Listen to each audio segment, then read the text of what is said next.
That is outside the Israeli embassy in London 2 days ago. Beautiful. That is the scene of solidarity that we need to see at every level, I think. But today we are having a discussion on dialectical materialism, and we're going to tie that into the Black Panther Party and why this is important today. I'm your host and comrade, Rob, and thank you for joining us today. Hi, I'm Trisha. Oh, that's all you're going to do? That's all. Okay. Hi, welcome. Rob, keep this in. Future Rob, keep all of this in. Hi, everybody. I don't know why I waved at the screen when probably a majority of you are going to hear this and hear my weird, slightly, I promise you this isn't, in fact, hiccup from How to Train a Dragon speaking. This is Don Hughes with the For We Are Many podcast. Right now on the screen, for those of you watching this in the future, you're seeing our Patreon is live. Follow the link. If you can donate, awesome. If you can't, awesome. If you're Elon Musk or Jeff Bezos, guys, I keep telling you, the videotapes will stop, the harassing phone calls, the 3 a.m.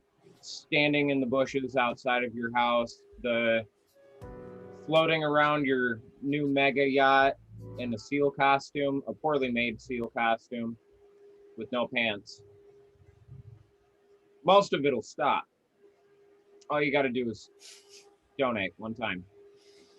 Everybody else, yeah, you're free of these horrible, horrible experiences. Be proud of that. Indeed. Had to get in there. So I guess we can just jump right in. I feel like a good place to start is like the dictionary definition of dialectical materialism. So we're in this case we're talking about Britannica, but the dialectical materialism is a philosophical approach to reality derived from the writings of Karl Marx and Friedrich Engels. For Marx and Engels, materialism meant that the material world, perceptible to the senses, has objective reality independent of mind or spirit. They did not deny the reality of mental or spiritual processes, but affirmed that ideas could arise, therefore, only as products and reflections of material conditions. Marx and Engels understood materialism as the opposite of idealism, by which they meant any theory that treats matter as dependent on mind or spirit, or mind or spirit is capable of existing independently of matter. For them, the materialist and idealist views were irreconcilably opposed throughout the historical development of philosophy. They adopted a thoroughgoing materialist approach, holding that any attempt to combine or reconcile materialism with idealism must result in confusion and inconsistency.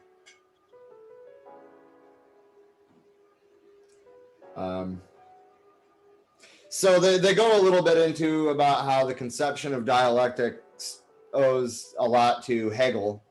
Marx and Engels, I believe, both studied Hegel, and he kind of put dialectics into words. And what Marx and Engels did was combined the Hegelian dialectics with their concept of the material reality. Therefore, we get dialectical materialism. So then we're going to go to the glossary at Marxist.org. Dialectical materialism is a way of understanding reality, whether thoughts, emotions, or the material world.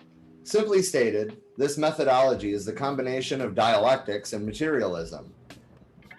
The materialist dialectic is the theoretical foundation of Marxism, while being communist is the practice of Marxism. Engels said in Dialectics of Nature, "It is an eternal cycle in which matter moves, a cycle that certainly only completes its orbit in periods of time for which our terrestrial year is no adequate measure. A cycle in which the time of highest development, the time of organic life, and still more that of the life of being conscious of nature and of themselves, just as narrowly restricted as the space in which life and self-consciousness come into operation. A cycle in which every finite mode of existence of matter, whether it be sun or nebular vapor, single animal or genus of animals, chemical combination or dissociation, is equally transient, and wherein nothing is eternal but eternally changing, eternally moving matter, and the laws according to which it moves and changes.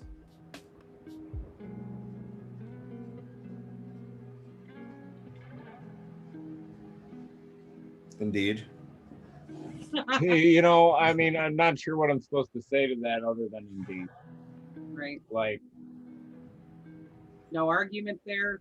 Couldn't phrase it better than they already did. So Yeah, there's that. I mean, but one thing, and we're going to talk about the Black Panther Party later, obviously, but like one thing that they were really good at was taking these texts and putting them in terminology that, for lack of better wording, that people in the ghetto understood. Especially Bobby Seale. Yeah, but I mean, Bobby Seale and Fred Hampton, man. Well, we can't rule out Huey Newton either, Minister of Defense. But again, we'll talk about that later. So Engels went on in Dialectics of Nature to say, motion is the mode of existence of matter. Never anywhere has there been matter without motion or motion without matter, nor can there be. Change of form of motion is always a process that takes place between at least two bodies, of which one loses a definite quantity of motion of one quality, for example, heat, while the other gains a corresponding quantity of motion or of another quality, such as mechanical motion, electricity, or chemical decomposition. Dialectics, so-called objective dialectics, prevails throughout nature, and so-called subjective dialectics, or dialectical thought, is only the reflection of the motion through opposites, which asserts itself everywhere in nature, and which by the continual conflict of opposites and their final passage into one another or into higher forms determines the life of nature. And Lenin added in Materialism and Empirio-Criticism, but dialectical materialism insists on the approximate relative character of every scientific theory of the structure of matter and its properties. It insists on the absence of absolute boundaries in nature, on the transformation of moving matter from one state to another, that from our point of view may be apparently irreconcilable with it, and so forth. So basically, I guess to sum this up in the US, this back and forth motion in our political system is, you know, the Republicans will have a president for 8 years or 4 years or what have you, and then the Democrats will win and they'll have it for 4 years or 8 years, and they just point the blame back and forth. So we need to figure out how to reconcile these opposites, so to speak.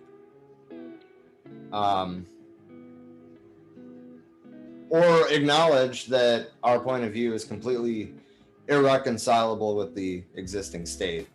I mean, I guess that's kind of what is to be done was about. One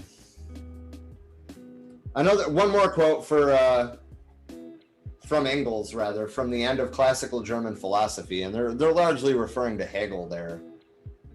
For dialectical philosophy, nothing is final, absolute, or sacred. It reveals the transitory character of everything and in everything.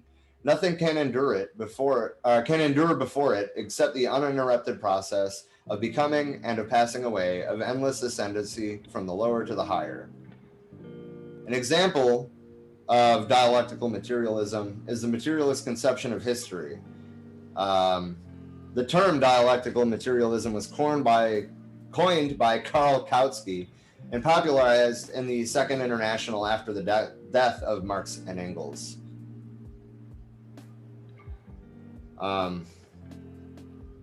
Yeah.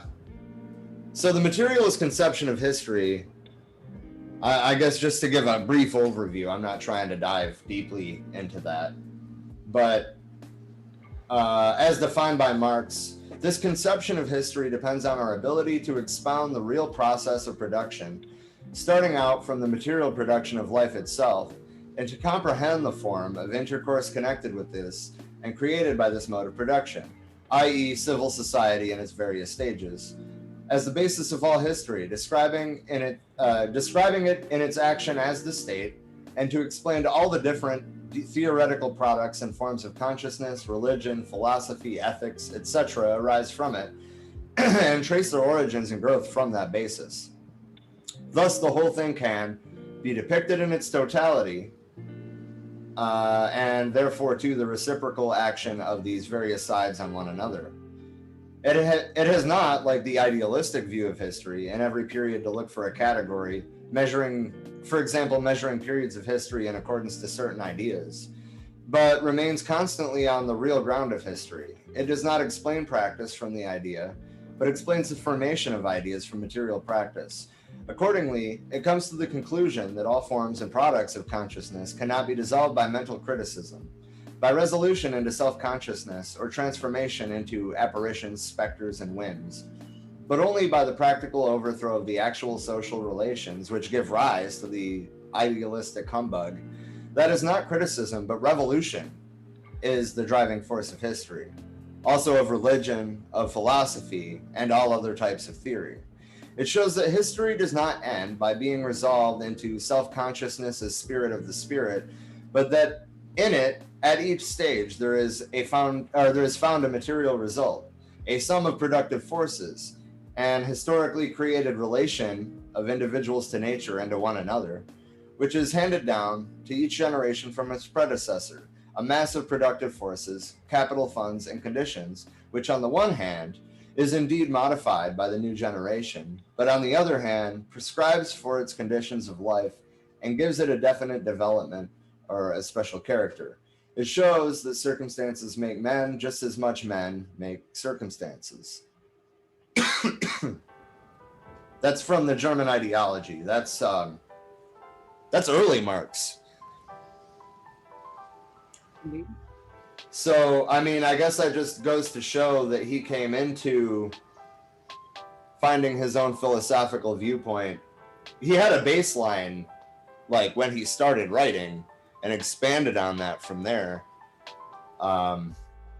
Obviously, he also said, philosophers always, discuss the world or point out problems in the world, but most philosophers never actually try to change the world.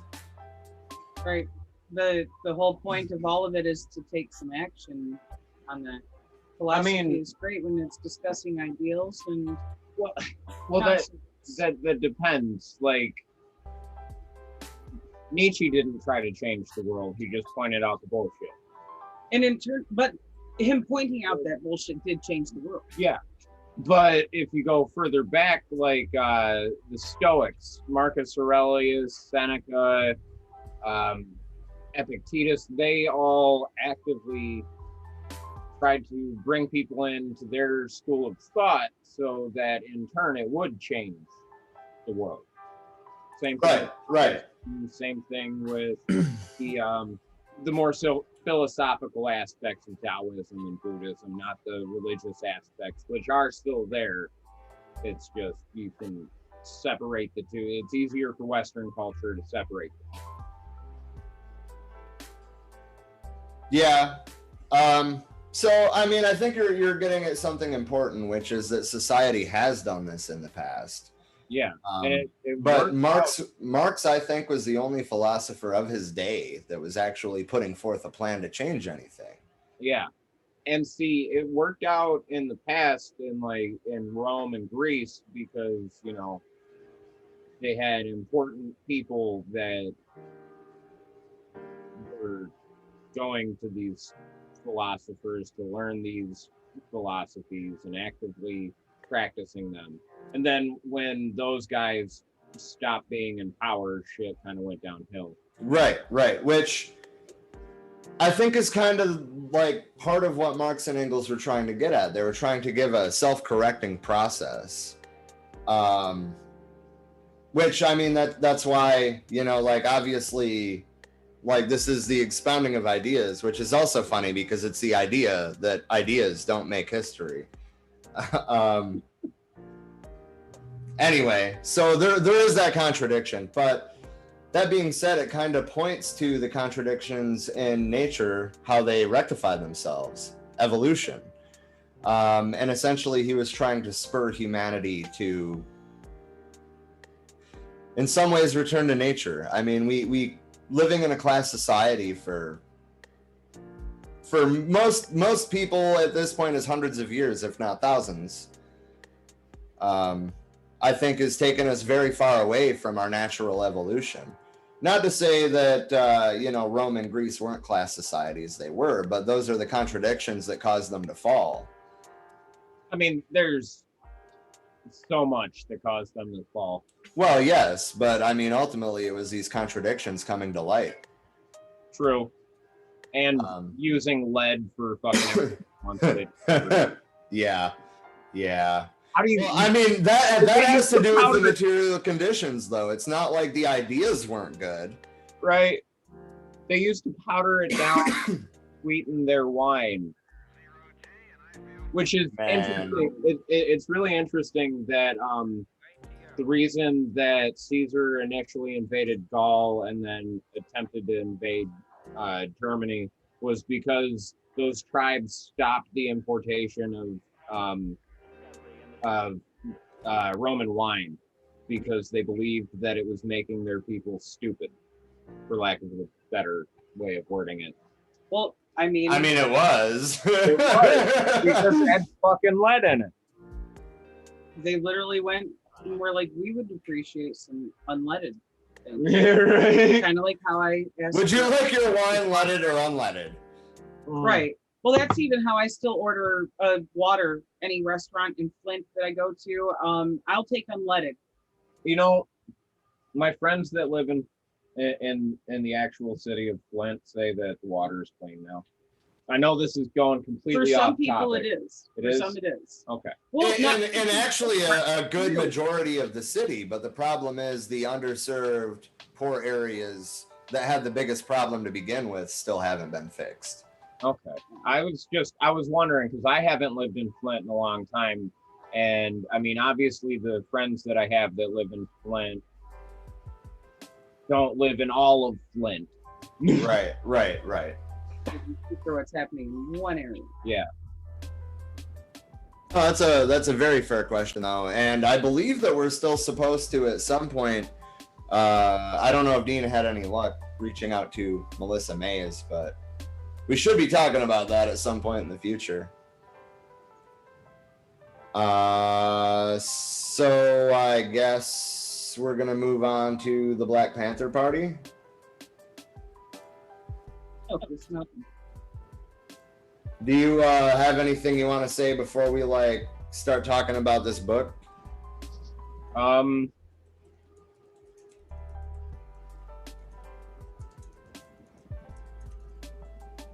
Well, I would just like to point out that, a lot of the foundation of their ideals comes from Marxism and Maoism, and a lot of it involves dialectical materialism, which is why I wanted to discuss these together today, because it's a foundational concept, and they are a great example to show us how to apply this to modern day issues. Well, right. I mean, if they can take Marxism, which was developed, by an academic in Germany, and then expounded on by a working class revolutionary from Russia, and then expounded on by, a peasant from China. And that, the point is that people have been able to take the ideas of Marx and even, Lenin and Mao and really implement them for their personal, not their personal, but their cultural material conditions. So we're going to be talking about Seize the Time, the story of the Black Panther Party by Bobby Seale. And I don't know if it was ever republished by an official publisher. So pertaining to copyright, I'm going to read the copyright disclaimer that is in the book, just under the table of contents. It says, fuck copyright. Feel free to mirror this book, print it out, quote parts of it, or better yet, act upon it. Yep. Yeah. Good looking out, Bobby. Good looking out, Bobby. Exactly. Do you have yes, you do. In the chat, the top link, the first one that I sent is the book. I already have that link open on my screen. Stand by. Oh, dope. So I'm going to go into, there was a couple of things that are right in the beginning that we're going to be kind of jumping around this because obviously we can't necessarily just do it all in one sitting. There's no way. It's a 234-page book. So I wanted to start with the publisher's note. It says, this book derives from tape recordings made by Bobby Seale in the early autumn of 1968 and the autumn and winter of 1969 and 1970. The first series was made with the cooperation of the editors of Ramparts magazine. The second series was made in the San Francisco County Jail. Art Goldberg, formerly an editor of Ramparts, was responsible for the editing of the transcribed tapes. However, Mr. Seale supervised the preparation of the final manuscript, and every word is his. And then they give a little intro to Huey Newton. There's a lot of use of the N-word throughout this book. I will be excluding it. The Black Panther Party kind of started the push to reclaim that word, and I am not going to try to say that they can't use it, but I'm not going to. Huey P. Newton, Minister of Defense in the Black Panther Party, the baddest motherfucker ever to set foot in history. Huey P. Newton, the brother, black man, the descendant of slaves, who stood up in the heart of the ghetto at night in alleys, confronted by racist pigs with guns, and said, "My name is Huey P. Newton. I'm the Minister of Defense of the Black Panther Party. I'm standing on my constitutional rights. I'm not going to allow you to brutalize me. I'm going to stop you from brutalizing my people.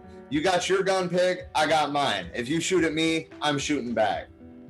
Just to give a little backstory into Huey Newton is. Do me a favor. What page is that on? That is on page 3. It's page... the top. Yep. It's before the start of the first chapter. Heard. Yeah. It's and then I'm gonna get into the foreword because there's some important things I think in here too. There are a lot of misconceptions about the Black Panther Party. That's why I wanted to talk about this book, and that's why Bobby Seale wrote it. I wanted to write this book so people could have better insight into the inner workings of the party, so that people would have a more true understanding of the Black Panther Party, what it really does, the kind of people who are in it, their everyday lives, and the things that have happened to the party. Many things about us that appear in mass media are distortions. In addition, the demagogic politicians have lied about the party and have lied about who the real enemy is. But here are the facts. A picture of what the Black Panther Party really is and how it operates. This book shows the chronological development of our party and how it grew out of the social evils of an unjust, oppressive system. It also shows that repression is a natural product of this wealthy, technological society owned and controlled by a small minority of the people. Many things about us that appear in the mass media, graves if they could see lumpen proletarian Afro-Americans putting together the ideology of the Black Panther Party. Both Marx and Lenin used to say the lumpen proletariat wouldn't do anything for the revolution. But today, in a modern, highly technological society with its CIA, FBI, electronic surveillance, and cops armed and equipped for overkill, here are Black Americans demanding our constitutional rights and demanding that our basic desires and needs be fulfilled, thus becoming the vanguard of a revolution despite all attempts to totally wipe us out. Hold on. Go ahead. Not much sounds different from today, man. Right. How fucking long ago was this? This book was written between 1968 and 1970. Okay, it's 2021. Yep. That sounds... Everything he mentions in the second sentence of the third paragraph of the foreword sounds like modern America. Yeah. And I mean, for those of you who don't know what the lumpen proletariat are, Marx and Lenin both talked about them. They are considered the criminal underclass. The Black Panther Party, unlike Marx, Lenin, and Mao, actually reached out to the lumpen proletariat, meaning street gangs. They were organizing street gangs to distribute food in their communities. I'm just fucking saying. Right. We got something better for you to do. Get this food out. Right, and I mean they were eager to do so in most cases. And that being said, it did lead to some alliances between the Black Panther Party and street gangs that would be used by the media to Demonize them. To demonize them, exactly. But When they're Americans too, goddammit. Going, wait a minute. These street gangs are doing some good shit for their community. But no. Right. He went on to say, we're not the vanguard because we wanted to be, but because it was given to us through the blood and death of our members, and because nearly 100 of us are political prisoners at the present time. So I see this book as the work of our leader and Minister of Defense, Huey P. Newton, and of Apprentice, quote, Bunchy Carter, Bobby Hutton, John Huggins, Fred Hampton, Mark Clark, and all of our brothers who have been murdered, and of political prisoners like Erica Huggins, Langdon Williams, Rory Hythe, and the Panther 21 in New York, the Panther 14 in Connecticut, of political exiles like Eldridge and Kathleen Cleaver, and all the dedicated Black Panther Party members functioning throughout the country. The life and existence of the Black Panther Party, the ideology of the party in motion, is a biography of oppressed America, black and white, that no news report, no TV documentary, book, or magazine has yet expressed. To do so, the media would let the people know what's really going on, how things have happened, and how we're struggling for our freedom. So before the power structure, through its pigs, attempts to murder any more of us, or take more political prisoners in its age-old attempt to keep us, as they like to say, in our place, I have put together the true story of the Black Panther Party. It goes on to who he dedicates the book to, but essentially his revolutionary brothers. I'm gonna continue into chapter 1 now. Does anybody else have anything they want to throw in? No. Nothing at all? No. I just want to reiterate. Follow Bobby Seale. That's fair. That's fair. I'm not gonna follow Bobby Seale. Come on now. Oh man. But I just want to point out one more time that the importance of them reaching out to the lumpen proletariat. They were kind of written off by previous revolutionary Marxist movements, and it was believed that that was the best course of action. But I think that the Black Panther Party does a really compelling job of showing us that it doesn't have to be that way. If we're lifting up everybody, we're lifting up the lumpen proletariat. Do you mean to tell me that they want to be criminals? No, they want a better life. Still the proletariat. Exactly. So this is a little bit of a autobiography about Bobby Seale. And he actually uses his birth name towards the end of it. Or, no, never mind. That's referring to his son. My bad. Anyway, when Malcolm X was killed in 1965, I ran down the street. I went to my mother's house and I got 6 loose red bricks from the garden. I got to the corner and broke the motherfuckers in half. I wanted to have the most shots that I could have. This very same day Malcolm was killed. Every time I saw a patty roll by in a car, I picked up one of the half bricks and threw it at the motherfuckers. I threw about half the bricks, and then I cried like a baby. I was righteously crying. I was pissed off and mad. Every patty I'd see, whop, I'd throw a brick, and it would hit the cars, and zoom, they're driving down the street, and I'm throwing bricks for a motherfucker. I thought that was all I could do. I was ready to die that day. Kenny Freeman and the rest of the cultural nationalists came down there to get me, and I told them to leave me alone. I said, get away, you N-words are... I'm reading ahead, and I don't know that we're going to be able to read the next part of this. Just replace it with motherfucker. Okay. But he uses motherfucker a lot. It's got to be something that he doesn't use. Cat. You cats are crazy. Okay, now you're just sounding like the fucking FBI when they were writing those pamphlets pretending to be coming from the Black Panther Party. Yeah. I'm sorry, dude. Don't. Can't alphabet man.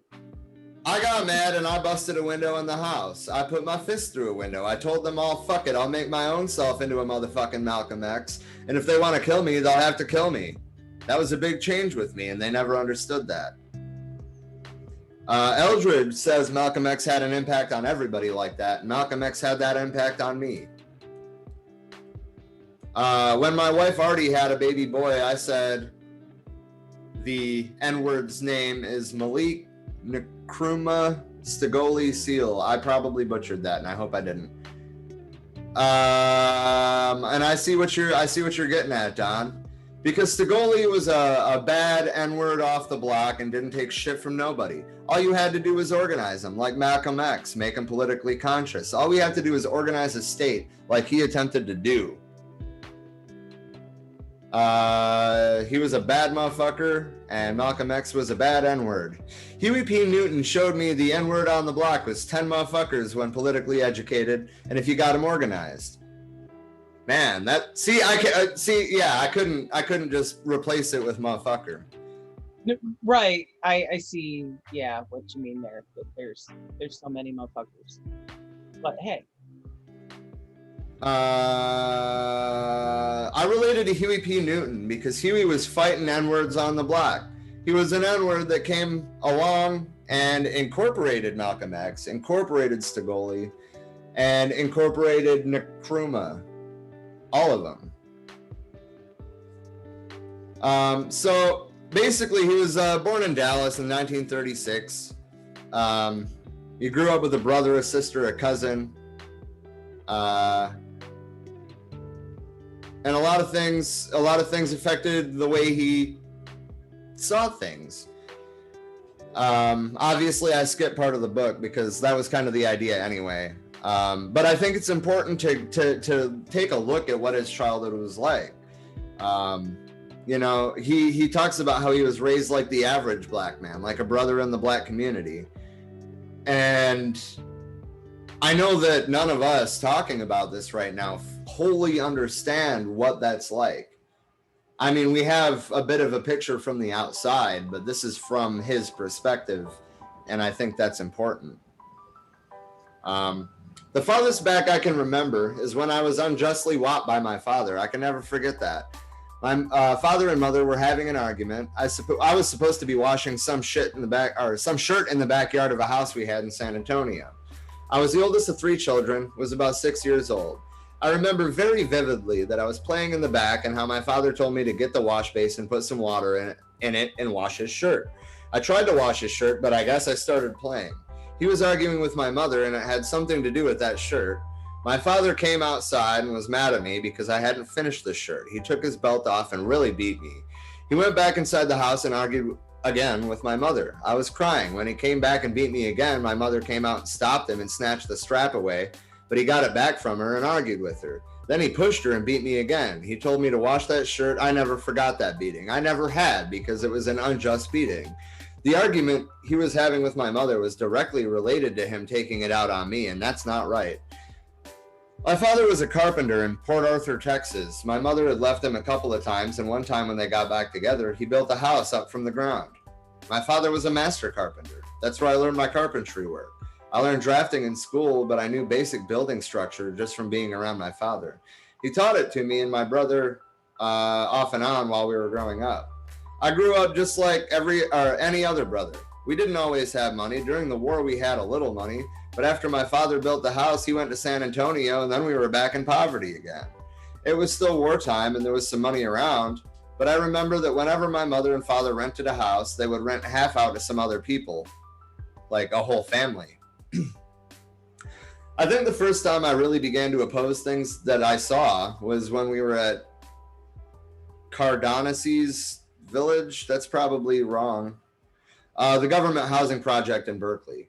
People were living in poverty and semi-poverty. We lived in very crowded conditions with my mother's twin sister and her son. The place was always dirty. My mother always tried to save money, but the money was used up every time my father was laid off. He wasn't able to get in the union at that time. Later, he and 3 other guys were the only black cats in the Carpenters Union in all of California. We lived in poverty mostly because of my father's 8th grade education. His father used to be rough on him. My father was a lot rougher on me in certain periods of my life, just like his father was rough on him. His father used to beat him, and one day my father left and wouldn't work for his father anymore. I pulled the same thing. One day I stopped and wouldn't work for my father anymore because he wouldn't pay me. At that time, I didn't know what the word exploitation meant, but that's exactly what it was, and I rejected it, and I opposed it. My mother never really had any money. When I was 13, I used to make money on my own, hauling groceries and cutting lawns. It wasn't always profitable, but sometimes I could make $1 or 2 here and there. Me and a couple of brothers I used to run around with. I ran around with a couple of gangs in my younger days when I was 14, 15, 16. So he's coming of age, I guess, you know, like towards the end of World War II. You know, and they lived in poverty pretty much his whole upbringing.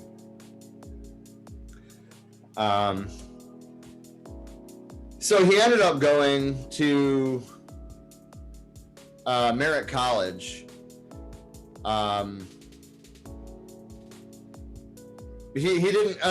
Okay, so actually I skipped a paragraph. Well, I skipped a couple, but I was trying to skip ahead. But anyway, by the time I turned 16, I was more opposed to society and the injustices and bad things in it, but I wasn't very articulate about it. In learning history, I picked up on things that had been done wrong, and I began to find out about the American Indian, how rotten he'd been treated when I met Steve Brumfield. He was about a month younger than I am, and he's dead now. He killed himself, they say. We were opposed to the white man for taking the land away from the Indians, and we identified with the Indians because our parents had Indian in them. We didn't know about Africa yet. It was very easy for me to identify with Africa when I got to Merritt College. I had gotten rid of the stereotype notion of American Indians when I was 16 years old, so the Afro-American Association started talking about identifying. It was easy for me to grasp it and get rid of the Tarzan notion of Africa. That's a good way to word it. Holy shit. Right. But we kind of see what his upbringing was like, and his political awakening happened when he networked in college, which is also important. And I think we should do, as you said earlier, Trisha, I think that we should include this in our Revolutionary Left Book Club. Yes. So we can go more in depth on the whole damn thing rather than just bits and pieces. Right. Like here, we're focusing on just parts that relate to dialectical materialism and how that was brought into action. But there's so much more here that I would love to delve into. And the reason I started with kind of his his early life is because his direct material conditions influenced his political standings. Yes. And ultimately, well, I'm skipping ahead to when Huey Newton and Bobby Seale met at Merritt College, because pretty much they met and that fire ignited. Yeah, that's a good way to word it. Brother Huey P. Newton put the Black Panther Party into motion. Brother Huey is the Minister of Defense and the leader of the Black Panther Party. He is presently a political prisoner, but he is still the philosophical theoretician, the practitioner, the head director, and top official spokesman for the Black Panther Party. It is impossible to talk about the Black Panther Party without first talking about Huey P. Newton, because Brother Huey put it all into motion. We sometimes talk about the genius of Huey P. Newton. I met Huey Newton in the early 60s during the Cuban blockade, when there were numerous street rallies going on around Merritt Junior College in West Oakland. One particular day, there was a lot of discussion about black people and the blockade against Cuba. People were out in front of the college, in the streets, grouped in bunches of 200, 250, what have you. Huey was holding down a crowd of about 250, and I was one of the participants. After he held the conversation down to what in those days they called shooting everybody down, that means wrapping off information and throwing facts. People would ask Huey a question or refer to something he said. They tried to shoot Huey down by citing some passage in a book concerning the subject matter being discussed, and therefore and before they knew it, Huey whipped out a copy of Black Bourgeoisie by E. Franklin Frazier and showed him what page, what paragraph, and corrected the person. Hell yeah. That's fucking great. Fuck yeah. Oh, man. Thank you. Let me wake you up. Here's the hint. I'm actually... What page are you on? Because we just scrolled through a couple of pages and couldn't find where you had jumped forward to.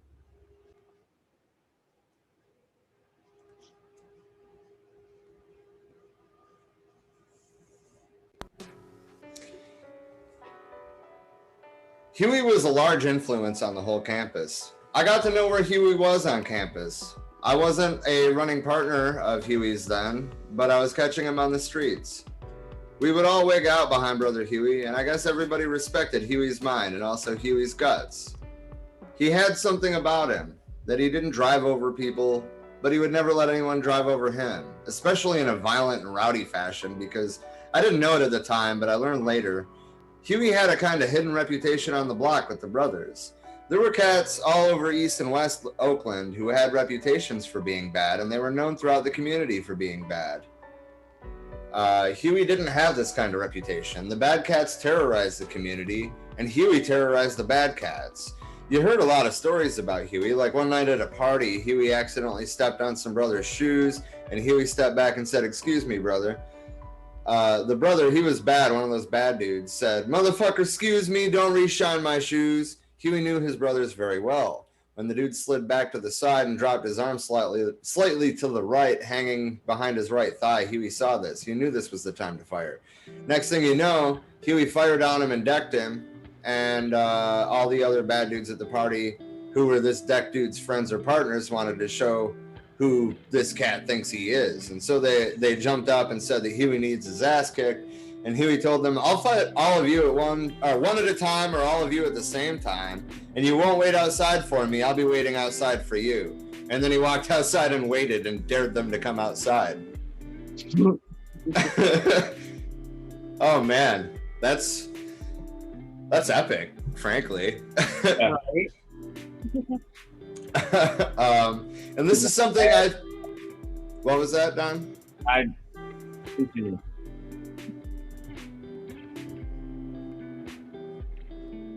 Yep. Go.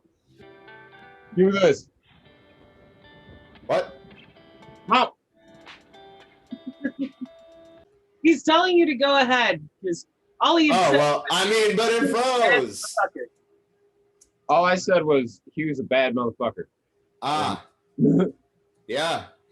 And this is something I think Huey understood too, that he would shock them because he was as bad as the noted dudes in the area. He shocked them because he had nerve enough to fight all of them. They would come outside and think they could get around him or start sneaking around him to try and deck him. And the next thing you know, Huey would come out with a 14 or 15-inch machete and he'd be righteously trying to whip heads and cut up some ass. Hell yeah. Oh, man. I love it. Huey also used to get into fights with his partners who rode in his car with him. At the time he was coming out of high school and was around 16 or 17 years old, he had a car called the Gray Roach. Huey always hit a corner, his car speeding down the road. Once he turned the corner and a block up, there was a railroad crossing with a little red light swinging, signaling that a train was coming. There was also a big building right on the corner that you couldn't see around. Huey starts speeding up. He didn't know exactly where that train was, but he knew it was around that building somewhere. Next thing you knew, Huey had driven straight over that crossing and all the dudes in the car were cussing him out. He tried to tell them he couldn't die. He said he didn't believe he could die. And why die 1,000 times when you can only die once? Oh, yeah. Wow. So, I mean, it sounds like he had a little bit of a death wish, you know. Either that or just defiance of death. Yeah, that's a better way to put it, honestly. Luck was on his side on many occasions, and probably a lot of skill too. So now I'm going to go ahead and skip to, we're going to skip quite a bit this time, actually. But I do want to give a brief overview of what I'm skipping. But the time came when Huey Newton broke with the cultural nationalists, and I mean that I think that's an important move. But that's kind of a lot to dive into right now. The sole students in the advisory council. I guess actually that's where we'll pick up. What page is that on the doc? Page 17. Roger. I had been running with some cultural nationalists for around 2 or 3 years, the so-called West Underground RAM, or Revolutionary Action Movement. I got very frustrated with those cats. I didn't think they were going to do anything, and I became very discouraged about being able to work with them. They had a lot of paranoid hang-ups, and they began to accuse me of things. They had so many bullcrap suspicions I couldn't deal with them. I broke loose from those cats. I got mad at them one night and busted down their door. All the N-words hid behind their own damn beds. At that point, I couldn't deal with them anymore because they wouldn't defend themselves against even me. There were 4 or 5 of them in the pad, but they ran hiding. I just didn't respect them anymore. I was thinking to myself, later for these dudes, I'm going to find myself a righteous partner to righteously run with. I really hadn't seen Huey for over a year now. One night, I was just sitting on the street in front of James Oliver's house, about a half a block up the street from Merritt College, and Huey came by. I didn't know who it was at first. I was sitting there in the car drinking a beer or something, and Huey flashed a little flashlight through the window. I think he recognized my car. I had seen him walking down the street a couple of times, but I think he knew that I had that car. I said, "What's happening, man?" I said to myself, now this is who I ought to be in running with. I wanted Huey to be a part of the same cultural nationalist group I'd been running with. And these dudes didn't want Huey to be a part of their organization. At first, I couldn't figure out why, but I remember I had asked Huey to come up to the pad, and after he left, silly ass Kenneth Freeman sat up and said some bullcrap about Huey P. Newton comes from a bourgeois family. Huey P. Newton was raised righteously on the block, and of course, Kenny Freeman was the one who came from the bougie family. He was also saying, the dude's high, man. I said, well, what's the difference? He gets a little loaded off of something and I drink whiskey. As I think about it, I don't think Kenny Freeman liked us feel the N-words too much. I don't think he dug us at all because he knew Huey was the type of dude who didn't take no shit. And I figured he had a little egotistical bourgeois ass fear about Huey kicking motherfuckers' asses and the way Huey articulates things. Huey came walking up that night with that flashlight, and I said, this is who I need to be running with. Old brother Huey. That brother can righteously run it down and don't take no shit from nobody. This brother will stand with you, and this is the way I felt about the brother, knowing him for those years that I'd been knowing him. About 4 or 5 by then. I started talking to the brother about the struggle, and I think he must have recognized that I was well frustrated with those cultural nationalists, the so-called underground RAM. One day I went over to his house and I asked him if he had read Fanon. I'd read Wretched of the Earth 6 times. I knew Fanon was right and I knew he was running it down, but how do you put ideas like his over?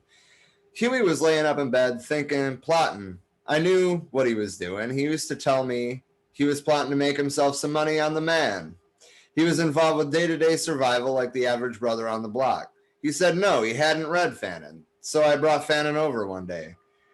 That brother got to reading it, and man, let me tell you, when Huey got a hold of Fanon and read it, I had always been running down about how he'd need this organization, that organization, but never anything concrete.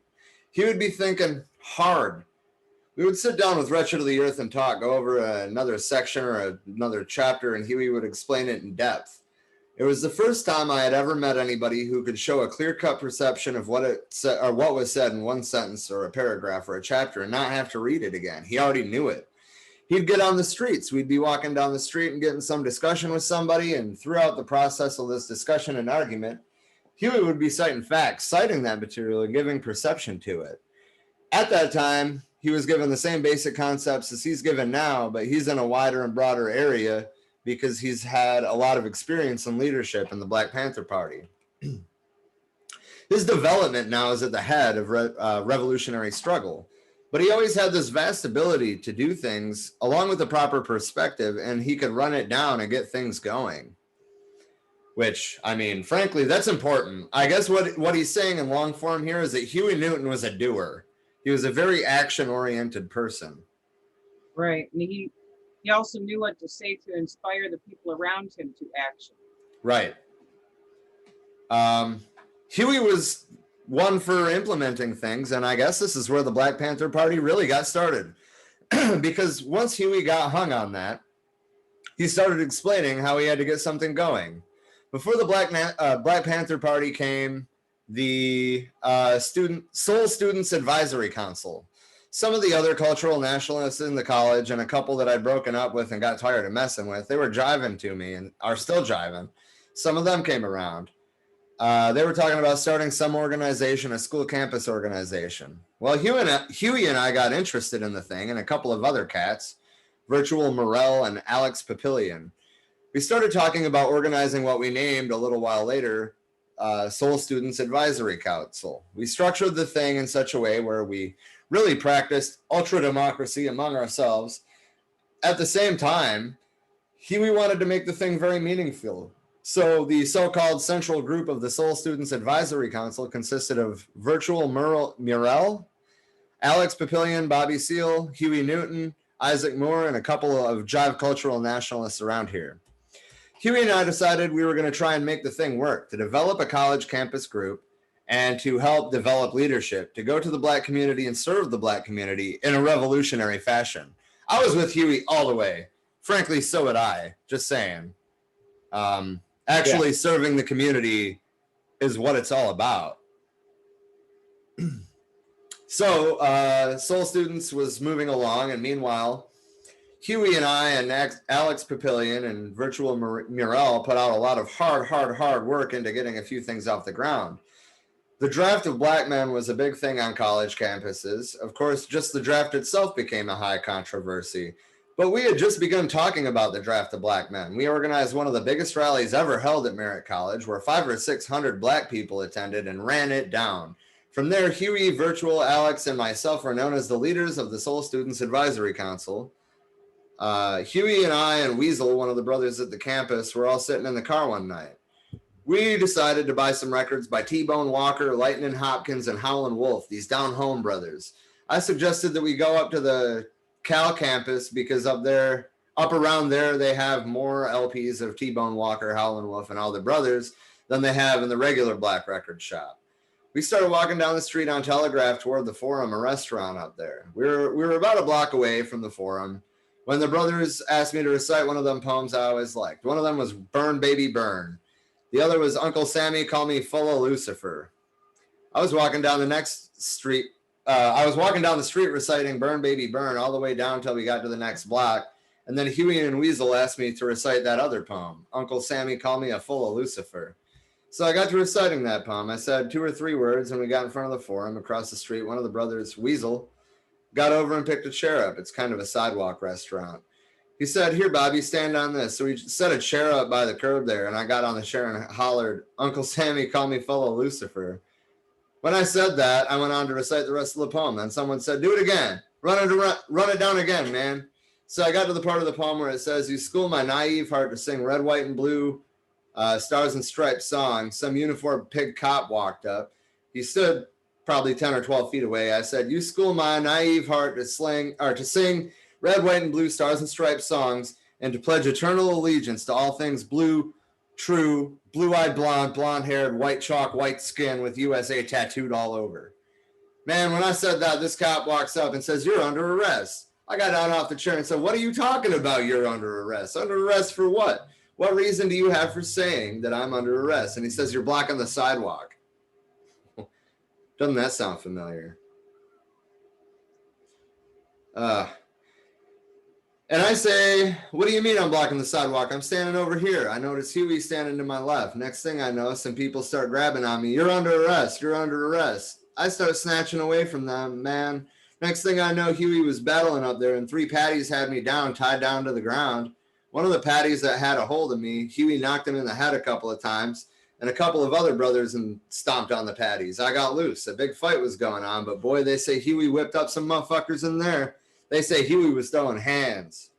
That's why I say Huey or his partners, he always went down with them. It's just one of them things. He just relates it to any brothers he's with. He doesn't let anybody mess over his partners or whoever he's running with. That's the way he is.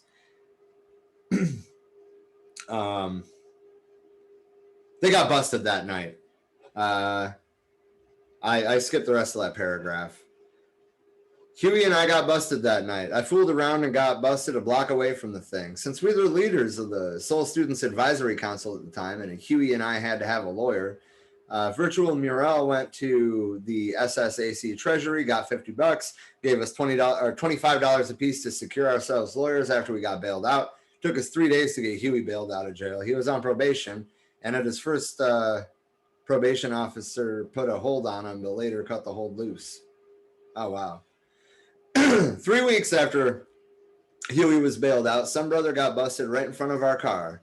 Huey was getting ready to jump to vamp on the pigs because he knew the brother wasn't doing a thing.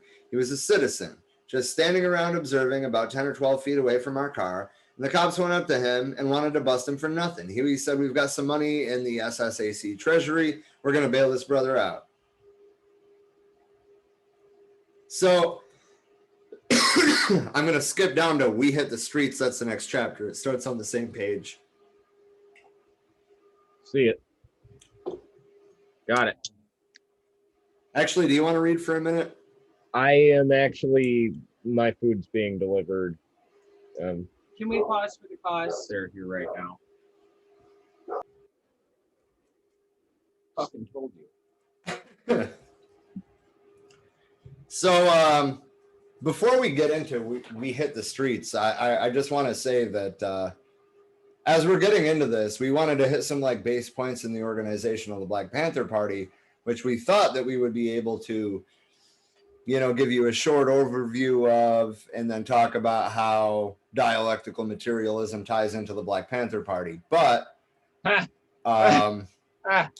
this is kind of becoming its own thing, and it's going to need multiple episodes. So if you're interested in hearing more from Seize the Time, or about the Black Panther Party, or about how that relates to dialectical materialism, or the mass line, or,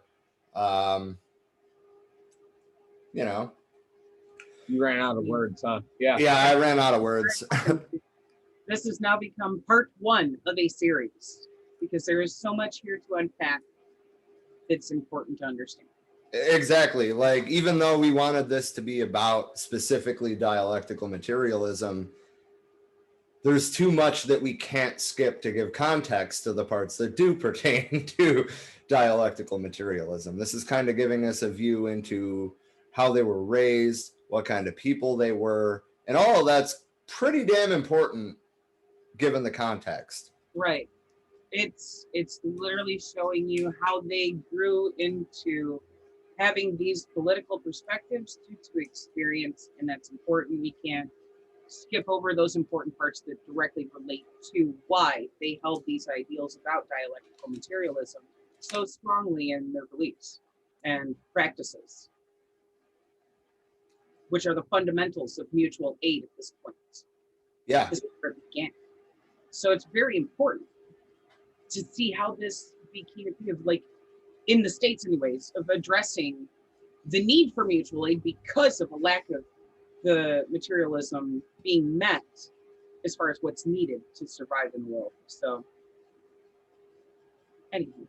Yeah, if the material conditions of a society or of a chunk of society aren't being met, they're going to meet them one way or another. Right.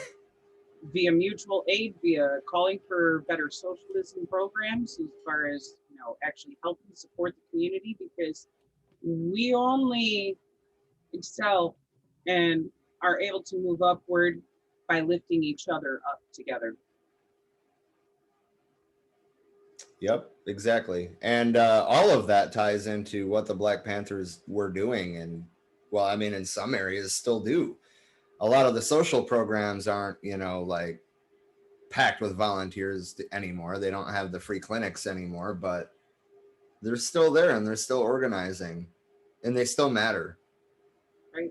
And I would say that without the Black Panther Party before them, the movement for Black Lives wouldn't have had a starting point in terms of direction, I guess.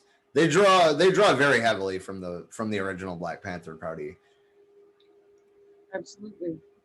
So when it comes down to it, we're discussing human rights, plain and simple. Whether it be the material conditions not being met or other facets of oppression, we are talking about human rights. Well, yeah, a big part of it was, you know, like Americans are supposed to have the right to bear arms, but, you know, when the Black Panther Party started carrying guns and policing the police, the government got a little butthurt about it. Right. California passed their first gun control laws in direct response to the Black Panther Party arming themselves. But people say it's the left that wants to ban guns. That's kind of funny. Actually, it's the centrists. Yep. Fair. Neoliberal centrists. They're the ones calling for banning of guns. So just a reminder that when you go further left, and you actually find yourself on the left, you get your guns back. Indeed. Oh shit. Don, you have any takeaways or comments or? Political parties are the bane of human existence. And organized religion. That's a whole different. And dogma. That's another rabbit hole. We'll delve down that later. Not the movie. The movie Dogma is great. Right. Fucking amazing movie. I love every aspect of it. Kevin Smith, if somehow you're listening to this, love you, buddy. Oh love my God. you. You're amazing. National treasure.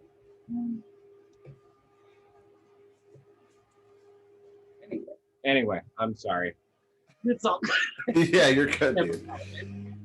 So we're gonna pick it back up at We Hit the Streets, and we're probably gonna cut this segment after the discussion about this chapter, because like we were saying, there's just way too much to try to unpack in one segment here. We thought we could do it, but then when we started diving into it, we realized there was nothing really that we could skip and still have context. So a short while later, we had a meeting of the SSAC involving about 200 people who were very concerned about where the SSAC was going. The cultural nationalists had spread it all around all over the campus that we were doing the council wrong. They accused us of stealing money from the treasury.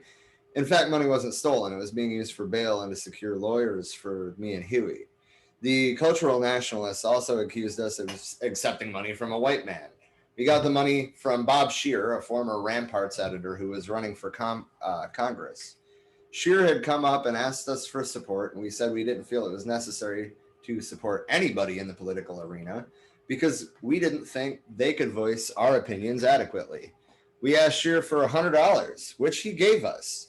There weren't any strings attached to the money. We just said we need $100 to help get things off the ground here at Merritt College.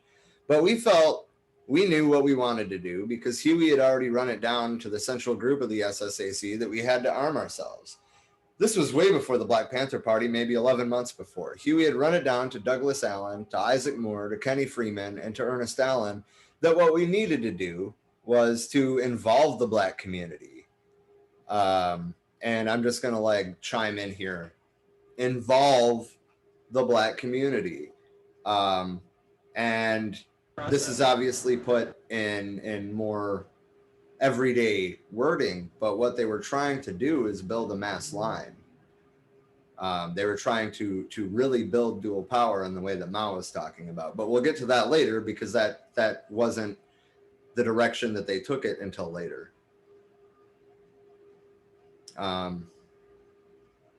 Huey understood the meaning of what Fanon was saying about organizing the lumpen proletariat first, because Fanon explicitly pointed out that if you didn't organize the lumpen proletariat, if the organization didn't relate to the lumpen proletariat and give it a base for organizing, the brother who's pimping, the brother who's hustling, the unemployed, the downtrodden, the brother who's robbing banks, who's not politically conscious, that's what lumpen proletariat means. That if you didn't relate to these cats, the power structure would organize these cats against you. Huey said to all these cats on the Central Committee of the SSAC that we are going to have to show the brothers on the block that we have an organization that represents the community, and we're going to have to show it in a real strong fashion. So Huey suggested to the central group that we bring these brothers off the block, openly armed, onto the campus and bring the press down. We would reach the community, because the press would be hungry for it, and show them on Malcolm X's birthday, May 19th, that Malcolm X had advocated armed self-defense against the racist power structure, and show the racist white power structure that we intend to use the guns to defend our people. All these cultural nationalists, these underground RAM bastards, all of them were scared and rejected it. And I even have to say that Virtual Mural wasn't hot on it. Even Alex Papillion wasn't too hot on it. The only people hanging on to it were Huey P. Newton leading it, and me following Huey P. Newton, because I dug Brother Huey, because I felt I knew what the hell he was talking about. Because at this time, he was explaining to me that you implement through practice, not just through a bunch of words, what Fanon was talking about. Damn right. And again, I want to chime in here to reiterate that you implement practice, or you implement through practice, not just through a bunch of words.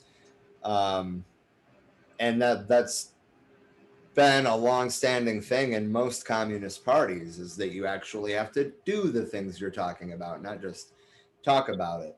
And I mean, that being said, I think that we're all a little guilty of that. Everybody involved in this call and everybody watching it, we're all guilty of this. But the thing is we don't have a Huey Newton to rally around. And I mean, that being said, I would prefer that there wasn't leaders that they could target and take out. But that being said, that's what we need, is a real direction. And I think that that's what the broader left is missing right now. Huey was running down that the law says that every man has the right to arm himself by the Second Amendment of the jive-ass Constitution of the United States. He says that we are going to exhaust that because in the end, the men will say that we don't have a Second Amendment. That's very important to understand. So when Huey said, let's exhaust it now, he meant relate specifically to what Malcolm X was thinking. Don't relate to the personality of Malcolm so much, and relate more to what Malcolm X was saying to do. This is what Huey was trying to implement within the confines of the Soul Students quite a while before the Black Panther Party got started. All these cats rejected it. Douglas Allen, the rest of them, they were scared. They were shook. Huey defined them as a bunch of scared cowards. This is when we really began to pick our bone with these cultural nationalist cats in the SSAC. They accused us of stealing money and then rejected this idea about the guns and arming people. They started accusing us, and they were trying to act bad on the campus like they were bad dudes off the block. You get these cultural nationalists that think they're bad. They're badder than anybody else. So Huey says, if they think they're bad, we're going to get our shit. I had a 9mm pistol, and Huey called up his boys, the pimps, the thugs off the block. It says in parentheses, people always call them thugs. And he called up his nephew, who, like the brothers on the block, just like to fight. They don't like to do much of anything but fight. And they liked Huey, and they respected Huey's ideas. So we stacked a whole session there. That whole last day's session, that was the day Huey and I resigned from the SSAC with the brothers off the block. And Huey said, come on up here. These N-words think they're bad. We're going to show them if they're bad. We came off in there, and we had guns and sweaters and shit. Buddy Boy was there with a couple of his boys and one of Huey's nephews with his 9 or 10 brothers off the block and some more of his cousins. We were going to kick ass that day. But the cultural nationalists slotted off and got pissed off because we were scared got pissed off and scared because they knew we meant business. Huey was in the back room, and I was up there standing around 10 or 12 feet from Isaac Moore. He was talking about telling me to sit down. I told him, you come over here and make me sit down, because I knew I had a 9mm for his ass. I love that. I love that. Just, I knew I had a 9mm for his ass. Yeah, I mean it's so matter of fact. I you can tell that these were transcribed from a tape, and I actually really admire that. Like it's a lot more real than most reading, you know? Right. Karate don't.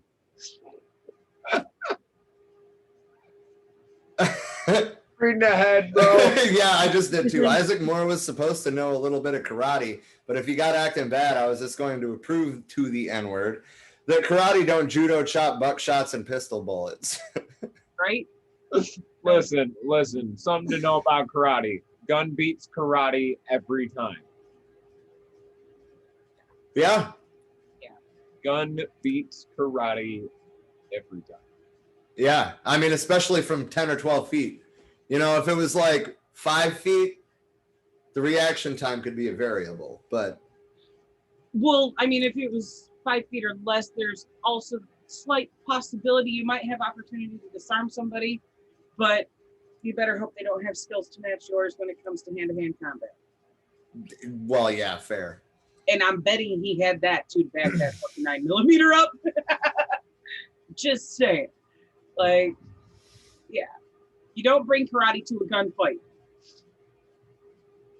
All right, continue on. Anyway, so I'm skipping a paragraph. It says they talked all that shit about us stealing money and swayed the Jive College intellectuals to think that we were stealing money. We told the fuckers we weren't stealing money and that we took the money and bailed out one brother. And Virtual Murrell said I took $50 and I gave 25 to Huey Newton and 25 to Bobby Seale to secure themselves a lawyer for that shit that happened up on Telegraph. The cultural nationalists have their minds so fucked up in the system and in pawn to the system that they couldn't believe it. They didn't want to believe it. They wanted to be treacherous and chicken shit, like the power structure, with their minds in pawn to the system. That's how they have a tendency to project themselves. So Huey and I jumped up and said, well, fuck it. We resign. We're going to the black community, and we intend to organize in the black community and organize an organization to lead the black liberation struggle. Huey ran all that down to them. We don't have time for you. You're driving in these colleges, you're hiding behind the ivory walled towers in the college, and you're shucking and you're driving. So we left and said later for the punks, jive motherfuckers at the college.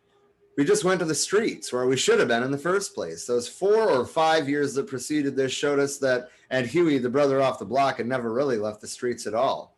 When we decided to go to the streets, it was based basically on one thing, that Huey Newton was ready to go to the streets. Before Huey decided to leave college, he had wanted to implement things there and educate those on the college level to the necessity of bringing the brothers off the block to the college level and relating those college skills to the streets.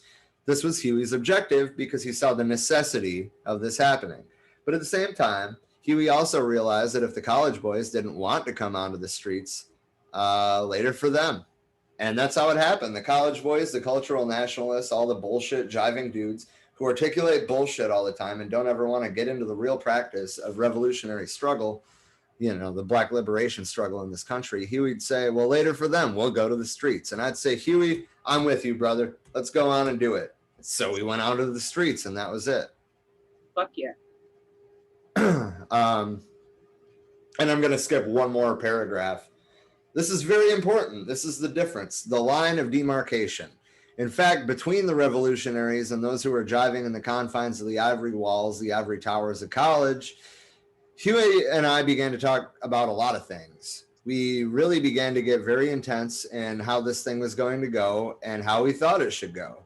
We had been rejected by the people at San Francisco State, Merritt College, and on the Berkeley campus because we talked and emphasized the necessity of arming the people with guns.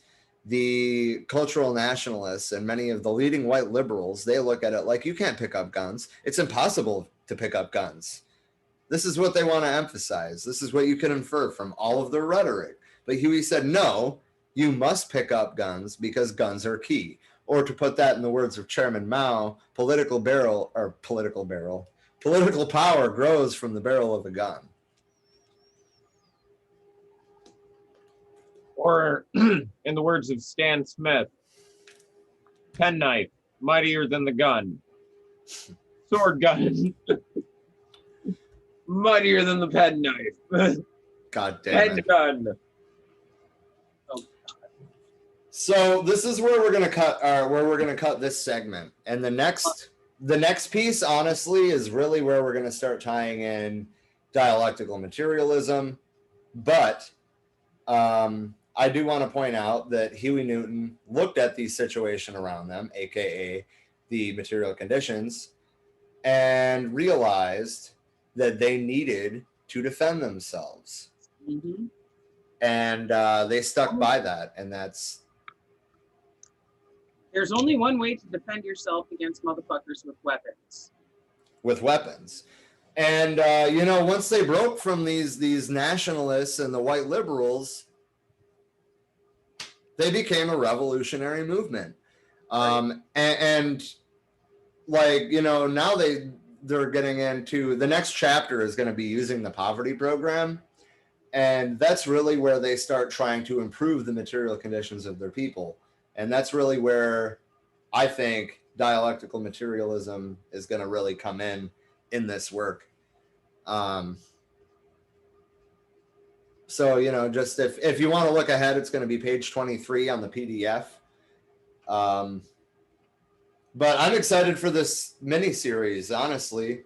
I'm glad that we decided to do it that way instead of trying to cram it into one episode.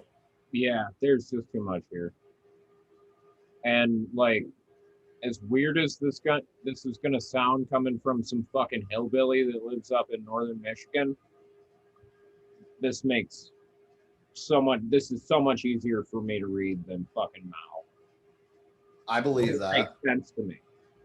I can understand this. I mean, I can understand Mao. I don't get me wrong, I'm smarter than I let on, but it's so much easier for me to process than Mao's vocation. Well, yeah, and I mean, so I had to do a lot of, pertaining to the Little Red Book, I had to do quite a bit of research into what China was like under Japanese imperialist rule. And, as its own culture before that, to kind of get context of why they were doing things the way they were doing things. Ultimately, they were taking the science of Marxism and the direction of Lenin to make it fit Chinese society. And that's why it doesn't necessarily resonate with us as well. Yeah, but this is America. This is America. This is the things that they're describing remind me of growing up in Flint. Yeah. Well, I mean, let's not forget that there were Black Panthers in Flint. Yeah. Of course. There are Black Panthers in Flint. There was. I don't know about some now. Point. There is Schrodinger's Black Panthers.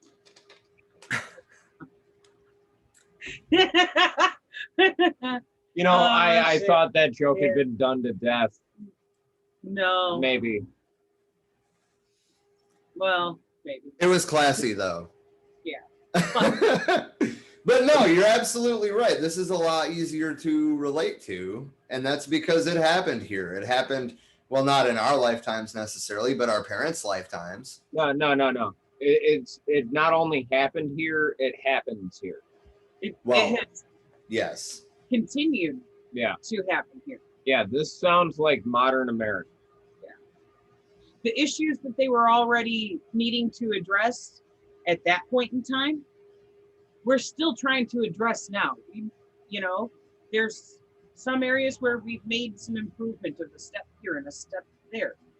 But these are still the same issues that society is facing, rather, that we are still trying to deal with when we have child poverty and hunger still happening. A lack of access to housing. These are issues that are still pertinent today. This is very much relatable, content here. I feel it. I know what they're talking about. Yeah. Yeah, I feel that.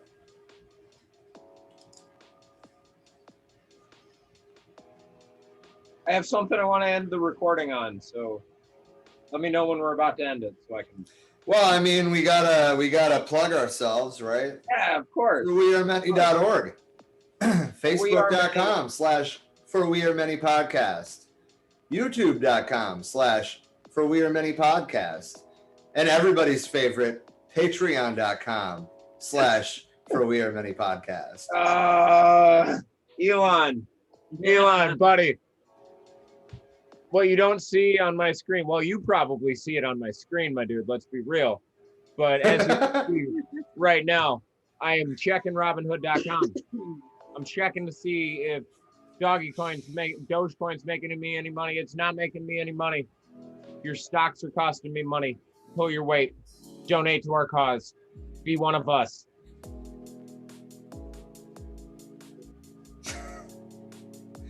Also, I think I'm going to make this a habit for a while. But one of the things that I would like to say at the end of our segments for a while is solidarity with the people of Palestine. Rob, put your fist up. They can all see us. Or will in the future. Wow, we look pale. Yeah, your lighting has shifted. I think it's because the sun is going down or something. Ew! Yeah, so you're not nearly as pale now. Now you're like white and blue.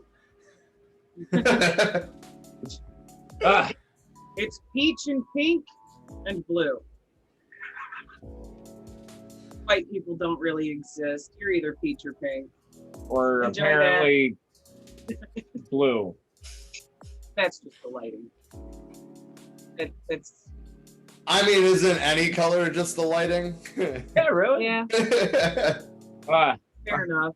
One last thing before we go. Remember, kids, only you can combat fascism.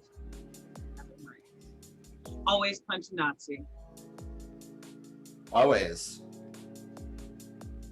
And for my comrades of color or my trans comrades, your existence is in many ways threatened every single day. And I encourage you heavily to take the advice of Bobby Seale and Huey Newton and Fred Hampton and arm yourself. Be able to defend yourself at any time.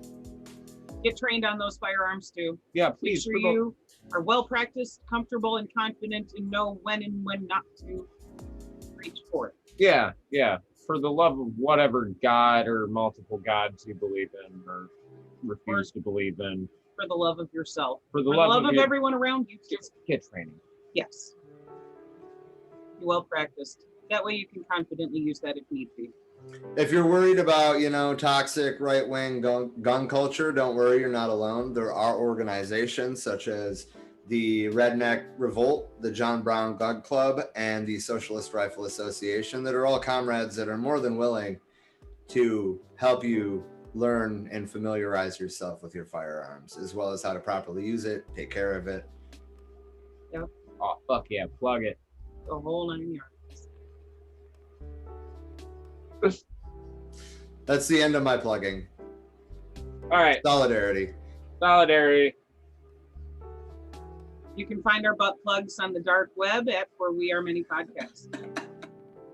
Not done plugging.